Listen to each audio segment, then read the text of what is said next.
I spy with my third eye an interesting perspective. So, for all of you upper metaphysical people, just follow me for a minute. The rest of you, hang on.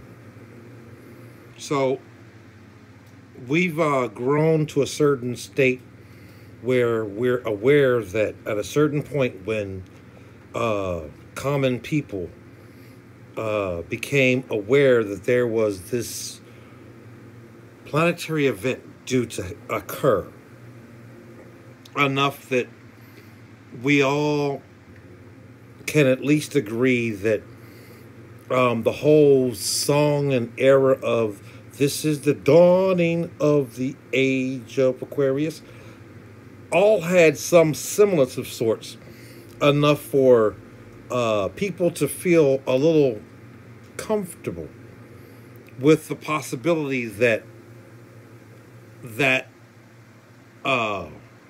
announcement of what was to evolve into had some promise enough to be joyous at the time. And yet, here we are,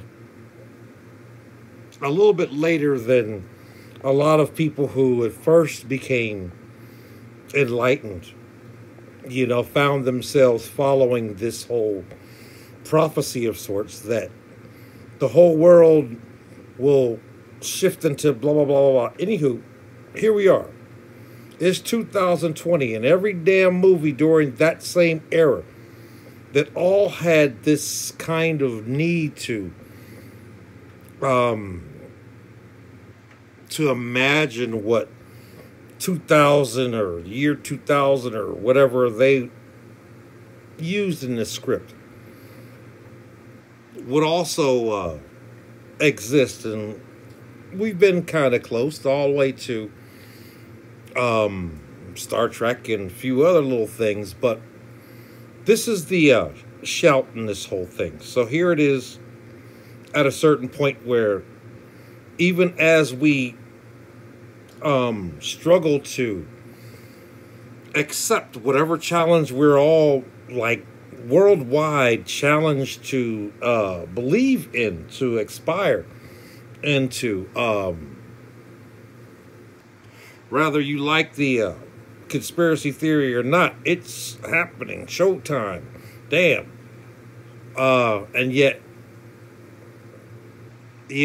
many of us upper metaphysical people find ourselves at awkward moments witnessing simple little blurbs of people who have taken in every little bit and piece of false news or whatnot, or conspiracy, and run with, oh my God, the sky's falling, 5G, oh Lord, the virus, oh, this is a conspiracy, see, they try to kill us, all this other shit, to such a degree that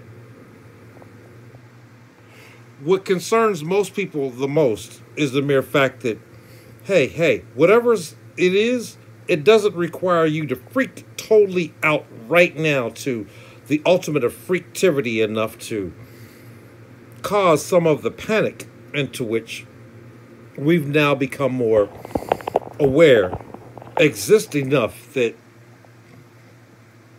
like in the movie,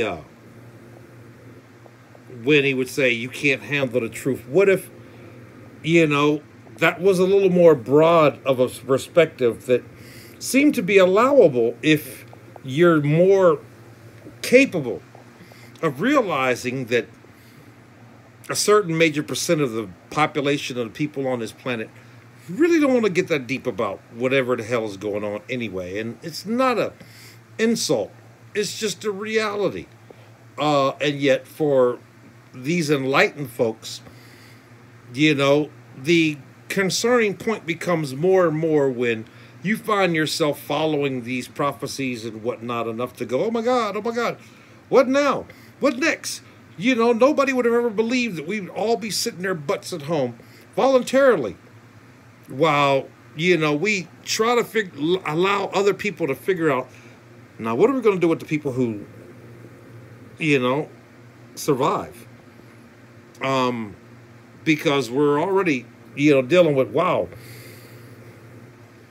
You know, we're lucky we slowed everybody down, because if we'd have just allowed everybody to basically exist in a manner into which we normally allow common people to exist, it would have been more. I mean, we're not beyond the thought of experiencing some kind of similarity to the rapture for those who read whatever good book they swear exists.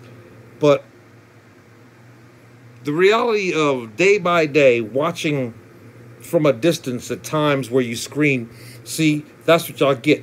Y'all supposed to believe that there's a reason for you to stay your ass in the house, and yet you're watching some, every little bit and piece of somebody going, I went out, and guess what?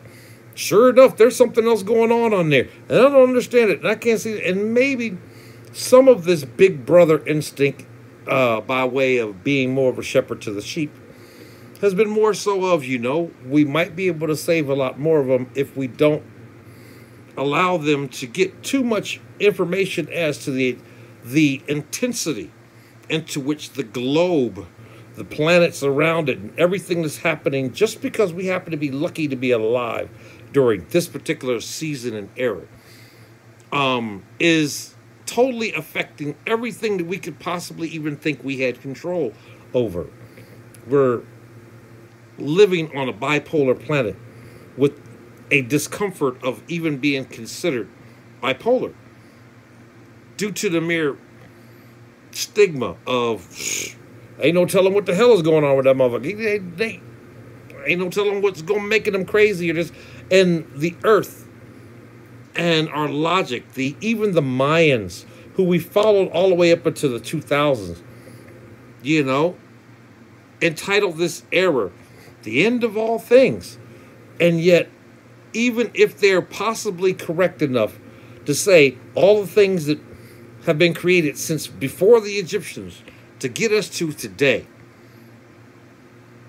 are at a state where we're now forced with, okay, thank you, we'll take over from here. And nobody's ready to stop when they just finally got a chance to belong to something that allows them to feel more aware, superior, valid, of value. And yet here we are, and ain't no telling. This is, ain't no telling who's going to fall off, this, that, the other. It's not about who's going to die. It's about what the hell are the people alive going to do to prevent there being a need for the reason for the whole entire earth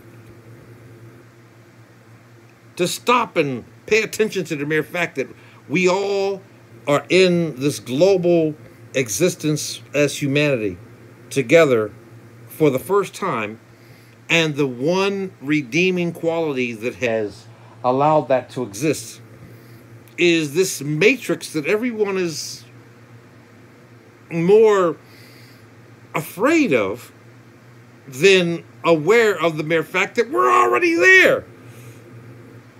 This is past getting a nice, cute little phone and not being able to explain why your butt called the wrong people at the wrong time for you to be able to explain either. But it's showtime. And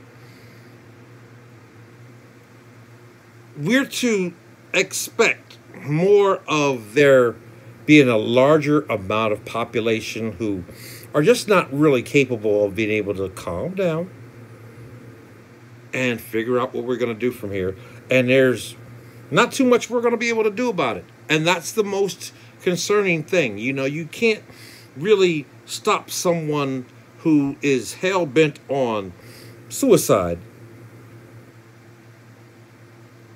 even if you tried to tell them, baby, that's the one thing that even the Creator don't forgive. The hardest thing for us right now is going to be, how do we define why the good Lord has spared us? What about us makes us more of a value? If in fact amazing grace has saved wretches like many of us feel threatened to be in the next number. Ain't no Lord tell, You might remember that one time, this, that, and the other. Where are you? What would Jesus do? We missed Easter. And that's the last religious structure that the whole world got away with, at least conditioning the meek and mild to not be really honestly bludgeoned with the amount of existence that we're in right now. People can't even stomach the possibility that we are now all at an asexual, unracial kind of existence to such a degree that what makes you the most uncomfortable about anyone that you may find uncomfortable because you have never been genetically allowed to have that kind of freedom of expression may make them more superior in their knowledge and ability to play the game than you are, surely on the mere fact that you just can't handle how gracefully ambiguous they can be in that. Oh my God. The worst thing is to have a flamboyant boss. Why? Because you're not really sure if he's really honestly just enjoying how they spanking your ass out the door, or indulging into, the instinct of, I can't stand you because every time I see you, make my skin crawl, and can't admit that to you. We're in a whole new world right now, and what's most important for the masses is trying to educate and condition each and every one of us on the planet as to how important it is for us to have personal space and an awareness that we all exist with the same permissions of it, due to the mere fact that we all make the world go round. And the mere fact that for whoever you are and wherever you are, the most important thing right now is Sesame Street. Because none of us are going to be able to survive any form of what may be ahead of us unless we are more capable of understanding the simplicity of these are the people in your neighborhood, and realize that that's the most important instinct that we have to realize, all the way to the politics that's got us stuck in this conundrum that we are as a country and a nation and whatnot out on Front Street for the rest of the world. We have to realize that it's the big show. This ain't the dawning. This is the age. This is showtime, baby. This is the moment in time that's so right now that you've got more an opportunity to be rather one of the wise men or one of the disciples or Jesus themselves and get away with something so epic that people would make it a religion for the next 26,000 years. And that should be a little more to aspire to right now than where we are. I spy with my third eye. You good?